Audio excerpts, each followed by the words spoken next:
Forward motion for a building project in Kituit. Chief of Police Paul McDonald weighs in on the new prescription drug bill. Changes to the armory in Hyannis could be in the future, and the public is invited to share thoughts on Ocean Street. All on this episode of Barnstable Today. It's Tuesday, August 7th, 2012. I'm Sarah Colvin.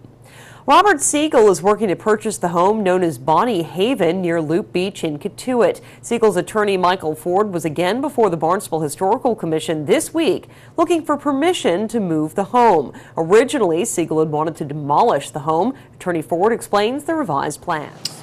First, the existing porches on the house will be removed and new porches will be reconstructed after the house is moved in the locations as shown on that plan.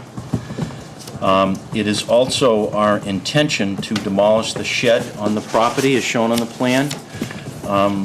We couldn't get an actual date as to when that shed might have been constructed. It appeared to Craig Ashworth that it was a kit shed. It looked like one of those Sears kit sheds, and he believed that a lot of those were constructed in this area during the war, during the 40s.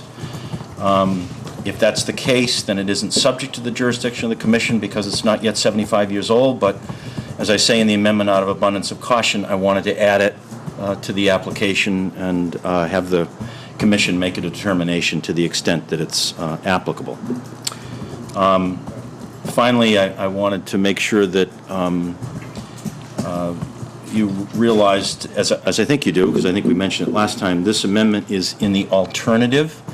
And by that I mean it's contingent upon approval by this commission of this revised house relocation plan and permission to demolish the portions of the house that are not going to be relocated and preserved. In the event the commission chooses not to do that, then we will continue to seek a demolition of the house. So it's offered in the alternative as a compromise plan, if you will. The changes from this plan to the one that you saw last time are that we did put back that section of porch, which Mr. Jessup observed kind of made it out of balance a little bit with respect to the house. Again, the section of the house to be moved, we proposed to turn it 90 degrees and then 90 degrees again so that the house that portion of the house that appears to be the front to us anyway, that now faces the water, will be facing Main Street, Kituit, when it is put down on a new foundation.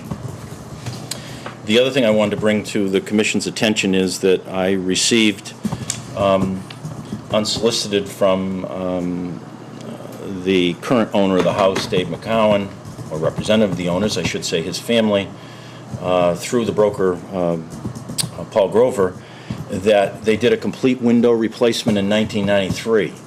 And he said so that there was some questions he said last time about are you going to preserve the windows. He said you should inform the Commission the windows were replaced in 93. So full disclosure, I'm just telling you that with respect to what the windows are in the house now. The Historical Commission approved plans to move the building as well as to demolish a shed on the property. The full meeting can be viewed online at town.barnstable.ma.us. Chief of Police Paul McDonald is hopeful that a new bill relating to prescription drug abuse will help curb the problem in town. Last week, an act relative to the prescription drug diversion, abuse, and addiction passed at the very end of the legislative session. Chief Paul McDonald comments. Very important first step, and we're certainly hopeful that's going to make a difference. It's not going to solve the epidemic, but it certainly is a great start, and we're heading in the right direction.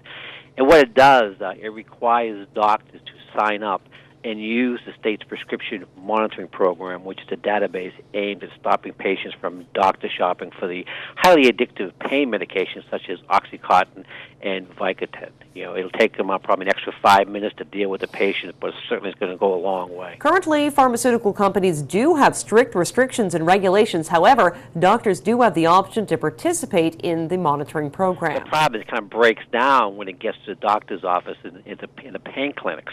And what this is going going to do is going to more regulate that program. So if a patient comes in to get a prescription for OxyContin, the doctor is going to be able to go in and check and find out if that patient has been given the same prescription from any other doctor in the region. So it's certainly going to go a long way. Once you get addicted to the painkillers, it becomes very, very expensive. If you can't get it from the doctor's office, you got to get it on the street.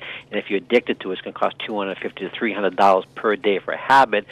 Can't afford that, so then you fall back to the heroin and the cocaine, which is a lot cheaper but extremely addictive, and then you spiral downhill from there. The chief says prescription drug abuse is also to blame for a large amount of crime in the area. Town officials continue to digest a report on the now vacant Hyannis Armory building. The report lays out a design for a small arts center in the heart of the High Arts Cultural District. Director of Growth Management Joanne Miller-Buntich describes some of the options. The one thing that has happened is that there have been a number of potential user groups express interest in the space. It's not a space that's big enough for somebody like the Cape Cod Symphony. The most it can handle is 500 seats, even with the movable seats. And the Symphony needs a space that has, I think they have now at the high school 1,400. So, but the Symphony has chamber music, smaller venue productions that could be used there. There are potential for instance, the Cape Cod Museum of Art to display some of their large format pieces that don't have display space in their current facility.